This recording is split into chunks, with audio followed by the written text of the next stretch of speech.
حضرت خولہ بن سالبہ نے بھی اپنی زوجہ سے کہا کہ تیری جو کمر ہے وہ بالکل ایسے جیسے میری ماں کی، اس کو زہار کرنا کہتے تھے کہ اب میں تیرے قریب نہیں جاؤں گا. تو یہ لفظ ان کی زبان سے ادا ہوئے تو اس کو زہار کرنا کہتے ہیں. ان کی زوجہ بڑی پریشان ہوئی، عرض کرنے لگی یا رسول اللہ صلی اللہ علیہ وسلم، عرب کے اندر جب کہ لوگ اس طرح کہتے تھے تو ان کی بیوی ان کے لیے جائز نہیں رہتی تھی، پھر وہ چھوڑ دیتے. میرے خاوند نے کہا ہے، حضور اب آپ بتائیں کہ میں کیا کروں. اور عرض کرنے لگی یا رسول اللہ صلی اللہ علیہ وسلم، بوڑھی ہوں، اب اس قابل نہیں ہوں کہ کہیں اور جا سکوں. اور حضور اس سے اگلی بات یہ ہے کہ بچے میرے بڑے پیارے ہیں اور ان کی تربیت بڑی اچھی چل رہی ہے. یا رسول اللہ اگر میں انہیں اپنے پاس رکھوں گی خاوند کے چھوڑنے کے بعد تو بھوکے مر جائیں گے، میں کما کے کھلا نہیں سکتی. اور اگر میں خاوند کو دے دوں گی تو وہ سنبھال نہیں سکتا، تربیت رک جائے گی. حضور فرمانے لگے ذرا ٹھہر جا، ابھی اس کے بارے میں قرآن نازل نہیں ہوا، ذرا نازل ہو لینے دے. بوڑھی عورت تھی تو جھگڑنے لگ گئی، کہنے لگی نہیں نازل ہوا تو میں کیا کروں، میرے تو مسئلے کا حل کر کے دے. یا رسول اللہ مہربانی، یہ ناز کا جھگڑا ہے، بے ادبی کا جھگڑا، یہ ناز ہے. حضور اب میں کدھر جاؤں، محبوبہ میں اب تیرا دروازہ چھوڑ کے کدھر جاؤں، یہاں آئی ہوں تو یہاں سے آگے کہاں جاؤں.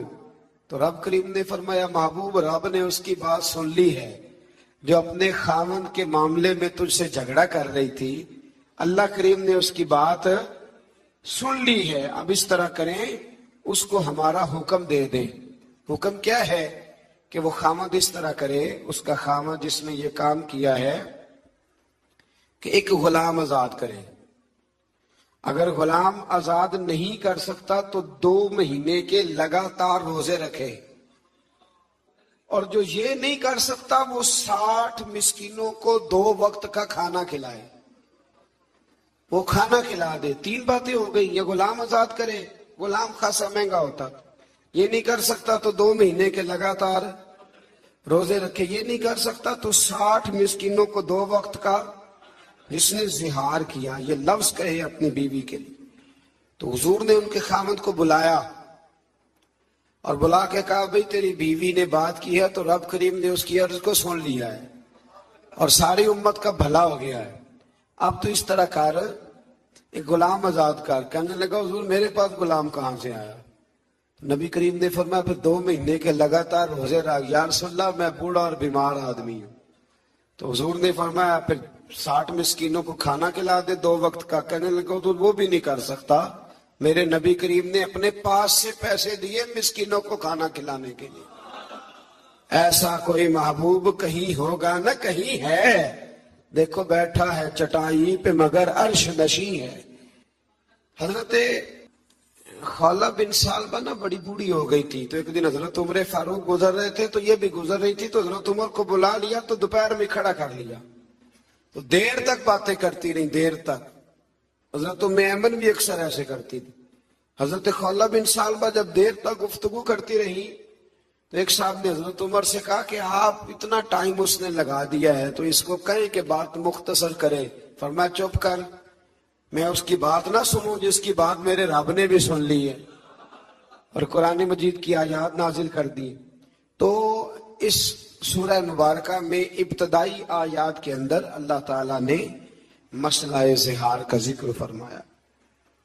پھر آیت نمبر 9 سے آگے آداب مجلس بیان کیے، اہل علم کی فضیلت بیان کی، اور ارشاد فرمایا گیا کہ تم نے آداب مجلس کا سرگوشیاں نہیں کرنی، خیال رکھنا ہے. اور نبی پاک علیہ السلام نے ہمیں اس کی تفسیر بیان کر کے بتایا کہ 3 آدمی بیٹھے ہوں تو ایک کو چھوڑ کے 2 آپس میں بات نہ کریں، سرگوشی نہ کریں، کان قریب نہ کریں. زیادہ مجلس ہو تو پھر بات الگ ہے، لیکن 3 بندے بیٹھے ہوں تو 2 بندے آپس میں گفتگو کان جوڑ کے نہ کریں. پھر اس سے آگے سورہ حشر شروع ہو جاتی. سورہ حشر کا معنی ہوتا ہے اکٹھا کرنا. چونکہ بنو نذیر کو اکٹھا کر کے مدینے سے نکالا گیا، پھر خیبر اور شام کی طرف جلا وطن کیا گیا، اور اس بات کا اس سورہ مبارکہ میں ذکر فرمایا گیا، تو لہٰذا اس کا نام سورہ حشر ہے.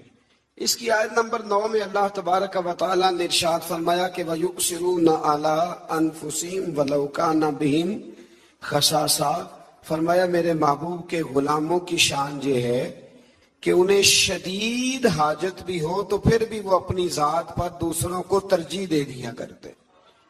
بڑی معروف حدیث ہے حضرت ابو طلحہ انصاری کی۔ نبی پاک علیہ السلام کی بارگاہ میں مہمان آ گئے تو حضور علیہ السلام نے فرمایا کون ہے جو ان کی خدمت کرے گا؟ ازواج مطہرات کے ہاں جب معلومات کی گئی تو کھانا بظاہر موجود نہ تھا۔ حضرت ابو طلحہ انصاری گھر لے گئے، بیوی سے کہنے لگے کتنا کھانا ہے؟ کہا صرف بچوں کا۔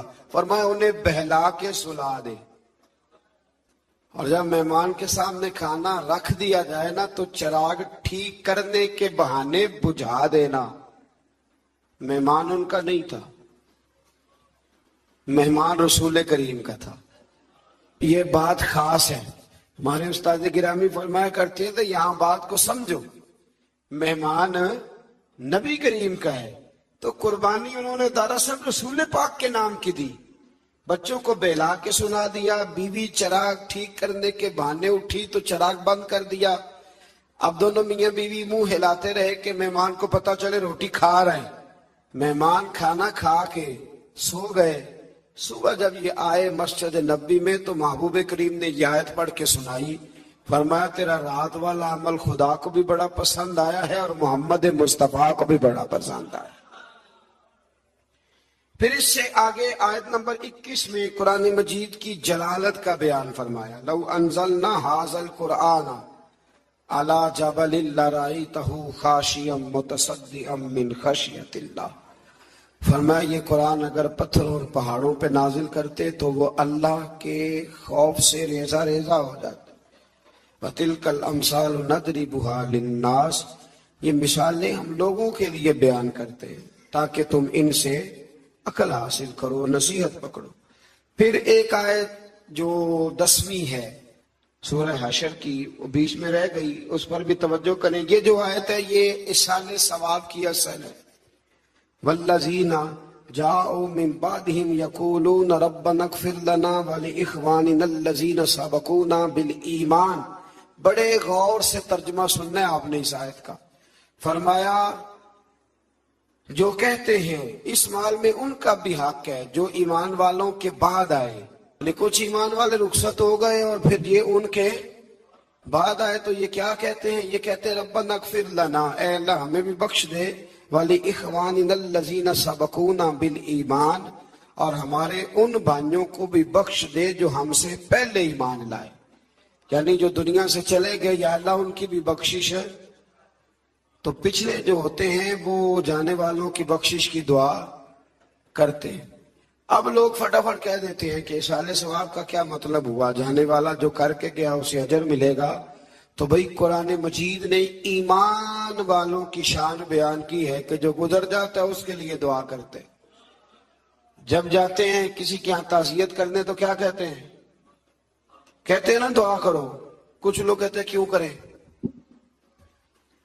بڑی عجیب لگتی ہے بعض باتیں۔ ہمارا ایک دوست ہے ہمارے ساتھ، اس نے پڑھا ہے، وہ بڑا سمجھدار آدمی ہے، منطق اسے بڑی اچھی آتی تھی، تو وہ روزمرہ کی زندگی پر بھی منطق کو لاگو کرتا رہتا ہے۔ جو لوگ چیز پڑھ لیتے ہیں وہ لاگو ہوتی ہے۔ ایک بڑے خاندان سے اس کا تعلق ہے، تو دارے بنے ہوتے ہیں نا دارے، اسی طرح انہوں نے جگہ دی ہوئی تھی، جتنے لوگ بھی فوتگی یا کوئی خوشی کا موقع آتا تھا تو وہاں لوگ تقریبات کرتے تھے۔ پہلے دارے اسی مقصد کے لیے ہوتے تھے، پھر مہرج والوں نے وہ جگہ پر کر دی۔ تو وہ کہتے ہیں کہ ایک نماز جنازہ تھی ہمارے گاؤں میں، تو ایک صاحب نے نماز پڑھائی تو بعد میں ہم نے کہا دعا کر لو، تو کہنے لگا جنازے کے اندر ہی آ گئی، دعا جنازے کے اندر ہی ہے۔ تو کہتے ہیں وہ آلو گوشت کا شوربہ پکا ہوا تھا، تو میں نے کہا حضرت کو میری بیٹھک میں لاؤ، کھانا کھلانا ہے۔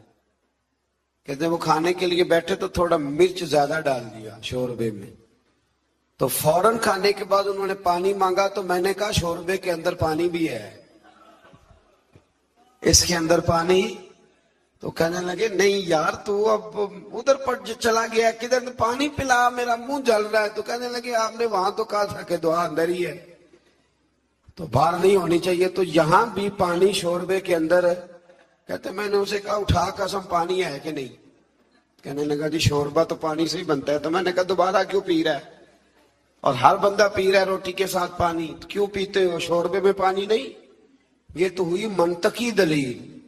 اب میرے رسول پاک علیہ السلام نے فرمایا جو دعا تم فرض نماز کے بعد مانگتے ہو رب ضرور قبول فرما لیتا ہے.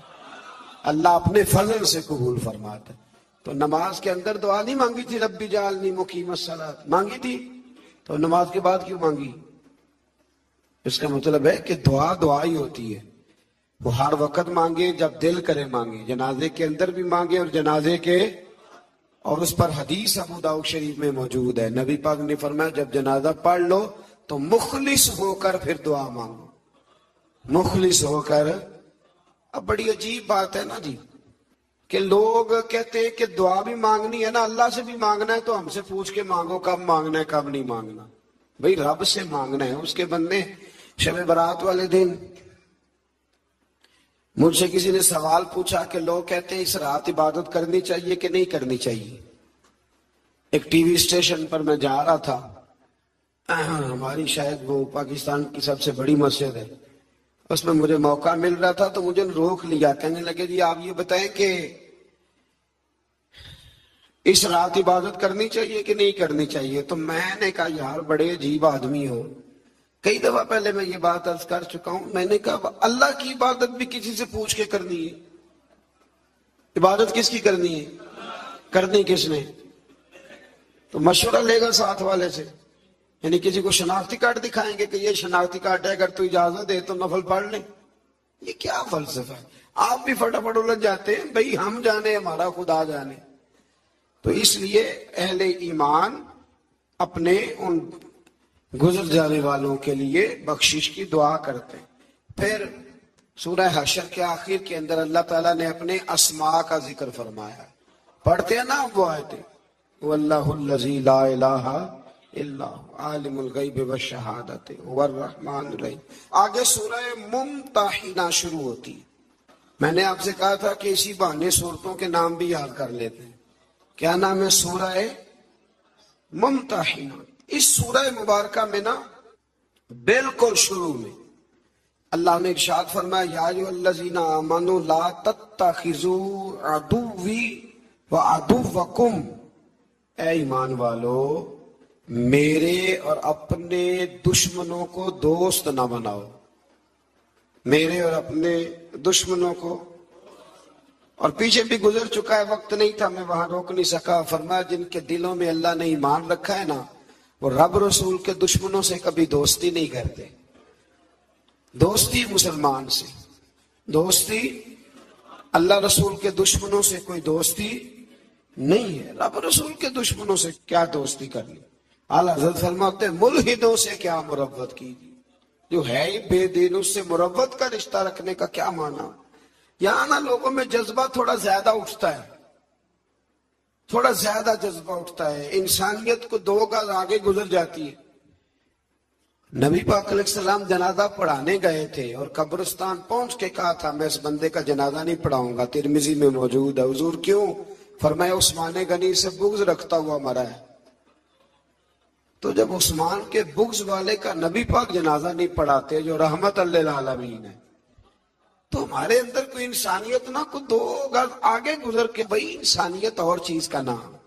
کیا اس بندے میں بھی کوئی انسانیت ہے جو نبی پاک کی بے ادبی کرتا ہے؟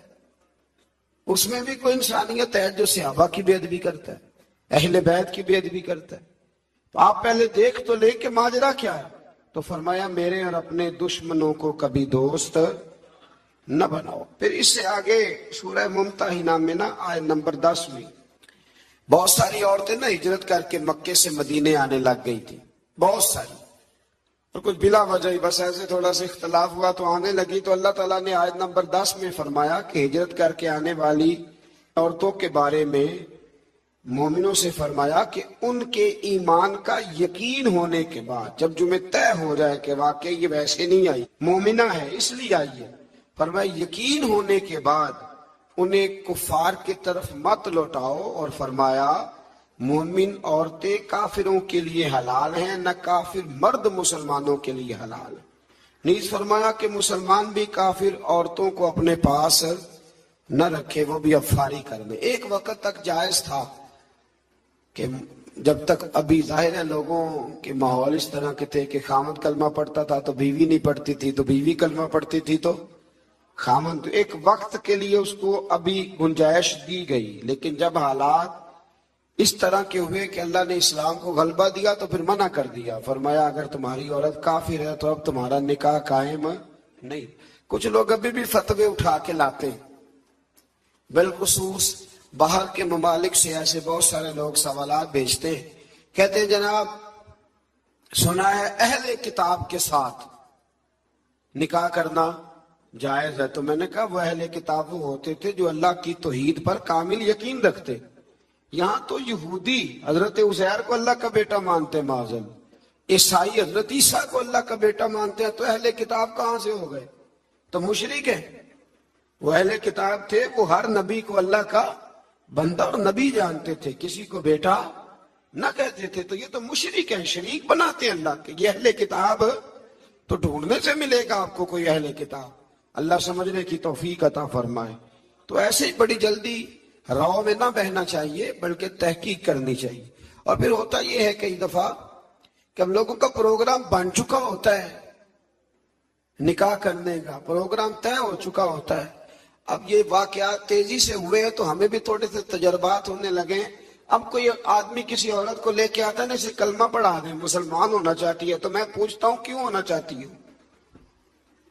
وجہ تو ہوتی ہے نا دین بدلنے کی۔ آپ ایک نیا نظریہ قبول کر رہے ہیں، الحمدللہ بڑا اچھا کر رہے ہیں، پر کوئی وجہ بھی تو بیان کرے نا۔ تو اکثر وجہ یہی سمجھ میں آتی ہے کہ انہوں نے شادی کرنی ہوتی ہے زیادہ تر، تو وہ اب جی شادی ہونی ہے تو لہذا کلمہ پڑھا دیں۔ تو یہ آپ مرد کی خاطر کلمہ نہ پڑھیں، نہ مرد عورتوں کی خاطر کلمہ پڑھیں۔ کلمہ جب بھی پڑھیں اللہ رسول کی رضا کے لیے پڑھیں، یہ اس لیے نہ کلمے پڑھیں کہ ہم نے شادیاں کرنی، بس شادی کا پروگرام بنا ہوا تھا تو لہذا۔ اور ایسے ایسے عجیب معاملات، ایک دفعہ ایک میرے پاس مسئلہ آ گیا کہ ایک عیسائی عورت ہے تو وہ کلمہ پڑھنا چاہتی ہے، تو میں نے کہا ٹھیک ہے لائے، دیر نہیں کرنی چاہیے مسلمان کرنے میں۔ تو میں نے تھوڑی سی اس سے تحقیق کی تو مجھے پتا چلا کہ وہ اپنے خامن سے جان چھڑانا چاہتی ہے، کلمہ پڑھ لے گی تو نکاح خود بخود ختم ہو جائے گا، تو جان چھڑانا۔ تو آپ تحقیق کریں ضرور، اس پہ غور کریں، اور بڑے سارے لوگ جو سپورٹر بن جاتے ہیں وہ بھی ضرور سوچیں کہ آخر وہ بتائے تو صحیح اسے کس چیز نے متاثر کیا ہے۔ بڑے کم لوگ آپ کو ایسے ملیں گے جو متاثر ہو کے تحقیق کر کے دین کو دل سے قبول کر کے آتے ہیں۔ ایسا کوئی آئے تو اس کے تو پیروں کے نیچے پر بچھا دینے چاہیے، آنکھیں بچھا دینی چاہیے، اس طرح کا کوئی آئے، اللہ توفیق عطا فرمائے۔ آیت نمبر 12 میں اللہ تعالیٰ نے نبی پاک صلی اللہ علیہ وسلم کو فرمایا کہ اگر مومنات صحابیات آپ سے ایک طے شدہ دستور اور منشور پر بیعت کرنا چاہیں تو ان کی بیعت قبول کیجیے اور ان کے لیے اللہ سے استغفار کیجیے۔ ایک منشور تھا، وہ منشور یہ تھا کہ اپنی اولاد کو قتل نہیں کریں گے، منشور یہ تھا کہ کسی پر زنا کی تہمت نہیں لگائیں گے، اور نبی کریم علیہ السلام جو نیک کام کا حکم دیں گے اس میں نافرمانی نہیں کریں گے۔ تو حضور نے عورتوں سے بیعت لی، اسی سے ہمارے علماء نے لکھا ہے کہ عورت کسی پیر کامل سے بیعت کرنا چاہے تو اس کی بیعت کرنا بالکل درست ہے، چونکہ عورتیں یہاں بیعت کرتی تھی لیکن نبی پاک نے کسی عورت کا ہاتھ پکڑ کے مرید نہیں کیا، بلکہ حضور جملے ارشاد فرماتے تھے اور عورتیں جواب میں وہ جملے کہتی جاتی تھی، اسی کا نام بیعت ہے۔ تو آج بھی اگر اس طریقے پہ با پردہ رہ کے کوئی خاتون کہیں سے کوئی سبق لیتی ہے، کوئی روحانی اسباق یاد کرتی ہے، تو اس کے لیے یہ سنت اس آیا سورہ ممتحنہ کی آیت نمبر 12 میں موجود ہے۔ آگے سورہ صف شروع ہوتی، اس سورت کے بالکل شروع میں نا اللہ تبارک و تعالی نے ایک خاص حکم دیا ہے، ایک خاص بات کی طرف توجہ ارشاد فرمائی ہے۔ فرمایا یا ایھا الذین آمنوا لما تقولون ما لا تفعلون، اے ایمان والو تم ایسی بات کیوں کہتے ہو جو تم کرتے نہیں۔ ہمارے معاشرے میں باتوں کی بے قدری پتہ کب ہوئی ہے؟ جب باتوں کو لوگوں نے وقت گزارنے کا ذریعہ سمجھ لیا ہے۔ قرآن کہتا ہے وہ بات تم کیوں کہتے ہو جس پر تمہارا عمل نہیں ہے۔ ویسے بھی ایک ہوتا ہے الفاظ کا ہیر پھیر، اس کا مزہ نہیں ہوتا، وہ کئی دفعہ اداکاری ہوتی ہے۔ ایک ہوتا ہے جذبات کا اظہار، جذبات کا اظہار۔ جب آپ دین پر عمل کرتے ہیں تو پھر دین خطاب کا نام نہیں رہ جاتا، تقریر کا نام نہیں رہ جاتا، پھر وہ جذبات کا اظہار ہوتا ہے۔ اور جب آپ جذبات کا اظہار کرتے ہیں تو جذبے سیدھے روحوں سے جا کے ٹکراتے ہیں۔ تو دین پر عمل کریں، دین منانے کے لیے نہیں آیا، دین عمل کرنے کے لیے آیا۔ دین پر عمل کریں اور آپ سے وہ بات کریں جس پر آپ کا اپنا عمل۔ بہت ساری باتیں ہیں، بہت سارے بزرگوں کے واقعات ہیں، پر بابا فرید صاحب کا ایک جملہ نہ پوری تفسیر لگتا ہے۔ بابا فرید الدین گنج شکر کا ایک جملہ پوری۔ بابا صاحب بڑے زبردست قاری تھے قرآن پاک کے۔ بر صغیر میں اس وقت 4-5 قاری تھے جو سونا قرآن پڑھتے تھے۔ اور بابا صاحب کی جو اپنی بیٹی تھی نا، بابا صاحب نے سب عاشرہ کا قاریہ بنایا تھا اپنی بیٹی کو۔ اب تو آپ چلے جائیں دربار شریف پہ تو وہ نماز پڑھتی مشکل کر دیتے ہیں قوالی والے۔ کبھی اندر والا حال بند ہو جائے تو باہر آپ نے پاک پتن شریف نماز پڑھنی ہو تو آپ ان کی منت بھی کریں تو بند نہیں کرتے۔ تو قرآن شریف کی باری کب آئے گی؟ بابا فرید الدین مسعود گنج شکر کیا ایک واقعہ اس آیہ مبارکہ کے حوالے سے گویا واضح باتیں کھولتا ہے۔ بڑی دور سے ایک عورت آئی تو اس نے کہا میرا بیٹا گڑ بڑا کھاتا ہے، تو حضرت صاحب بیمار رہنے لگ گیا ہے۔ کو پتہ ہے نا، ہمارے ماں باپ تو یہی کہا کرتے تھے کہ ٹافیاں نہ کھاؤ، دانت نکل جاتے ہیں۔ حالانکہ انہوں نے جب نکلنا ہوتا ہے وہ نکل ہی جاتے ہیں، پر بزرگ بھی جو کہتے تھے وہ ٹھیک ہی فرماتے تھے۔ تو بابا صاحب سے وہ ماں کہنے لگی دم کر دے، تو بابا صاحب کہنے لگے کال لانا۔ بی بی بیچاری گھوڑے پہ بیٹھ کے، اونٹ پہ بیٹھ کے یہاں پیدل آئی تھی، 2-4 گھنٹے جانے میں پھر لگے، اگلے دن پھر 2-4 گھنٹے کا سفر کر کے آئی۔ بابا جی دم کر دیں، گڑ بڑا کھاتا ہے۔ تو بابا صاحب نے پشت پہ ہاتھ پھیرا، پیار کیا، دم بھی کیا، اور بچے سے کہنے لگے پتر گڑ نہیں کھانا آج کے بعد، بہت زیادہ کھانا نقصان دہ ہوتا ہے۔ بی بی کو بڑا غصہ آیا کہ یہ 2 جملے کہنے تھے تو کل ہی کہہ دیتے، کل فرما دیتے، اتنا سفر کیوں کرایا؟ تو جب اس کے آپ نے باڈی لینگویج دیکھی اور چہرے کے تاثرات دیکھے تو فرمانے لگے تجھے غصہ آ رہا ہے نا کہ کل کیوں نہیں کہا؟ کہنے لگے بالکل آ رہا ہے۔ فرمانے لگے کل اس لیے نہیں کہا کہ جب تو آئی تھی نا اس وقت میں نے بھی راج کے گڑ کھایا تھا اور پورا مزہ لے کے کھایا تھا، میں تو ویسے بھی گند شکر ہوں، میں نے کھل کے گڑ کھایا تھا۔ تو اب چونکہ تیرے بیٹے کو نصیحت کرنی تھی تو پھر کل سے لے کر اب تک کھایا نہیں، کل سے لے کر اب تک کھایا نہیں۔ اس لیے عمل، اب نصیحت کرنے والے بڑے زیادہ ہیں، بڑے ہیں، لیکن عمل کا جب رستہ آپ اختیار کرتے ہیں پھر آپ کی بات میں اثر بھی ہوتا ہے، اور پھر یہ فائدہ بھی ہوتا ہے کہ سامنے والا بھی آپ کو سچا جانتا ہے کہ یار یہ صرف لفظ نہیں بیان کر رہا، واقعی اس پر بھی یہ بات طاری ہے۔ اللہ تعالی ہمیں توفیق عمل نصیب فرمائے۔ پھر آیت نمبر 6 میں فرمایا کہ عیسیٰ بن مریم نے کہا کہ بنی اسرائیل والوں میں تمہاری طرف اللہ کا رسول ہوں اور اپنے سے پہلی کتاب تورات کی تصدیق کرنے والا ہوں، اور میں تمہیں اس عظیم رسول کی خوشخبری دینے آیا ہوں جو میرے بعد آئیں گے اور ان کا نام احمد ہوگا، میرے بعد آئیں گے اور ان کا نام احمد ہوگا۔ تو حضرت عیسیٰ علیہ السلام نے حضور کے آنے کی خوشخبری دی۔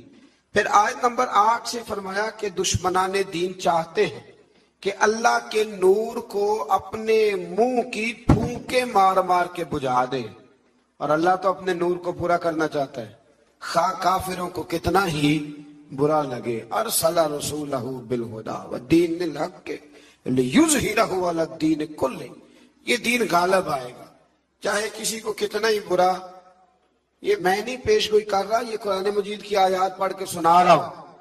اللہ فرماتے ہیں کسی کو کتنا بھی برا لگے اللہ اپنے نور کو پورا، یہ لبرل سارے بولتے ہیں تو بولتے رہے، یہ جو بیچارے باہر جاتے ہیں تو ان کو بڑی شرم آتی ہے نا کہ ہم مسلمان ہیں معاذ اللہ، تو لوگ ہمیں کہتے ہیں کہ وہاں تو بڑی کھل کے اذانیں ہوتی ہیں، تو جماعتیں ہوتی ہیں، تو علماء اور مشائخ اور مولوی، تو یہ جتنا مرضی زور لگا لیں، اسلام کی فطرت میں قدرت نے لچک دی ہے، اتنا ہی یہ ابھرے گا جتنا کہ دبا دو۔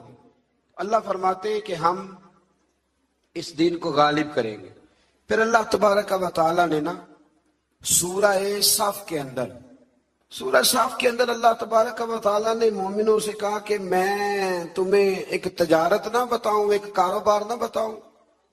بڑے لوگوں سے مشورہ کرتے ہیں نا کیا کریں، تو اللہ فرماتا ہے یا ایھا الذین آمنوا هل ادلکم علی تجارت، کیا میں تمہیں ایک تجارت نہ بتاؤں تنجیکم من عذاب علیم، وہ تجارت پتہ کیا کرے گی؟ تمہیں دردناک عذاب سے بچا لے گی۔ تجارت نہ بتاؤں؟ یا اللہ بتا۔ فرمایا تؤمنون باللہ ورسولہ، وہ تجارت یہ ہے کہ رب اور اس کے رسول پر پختہ ایمان لے آؤ۔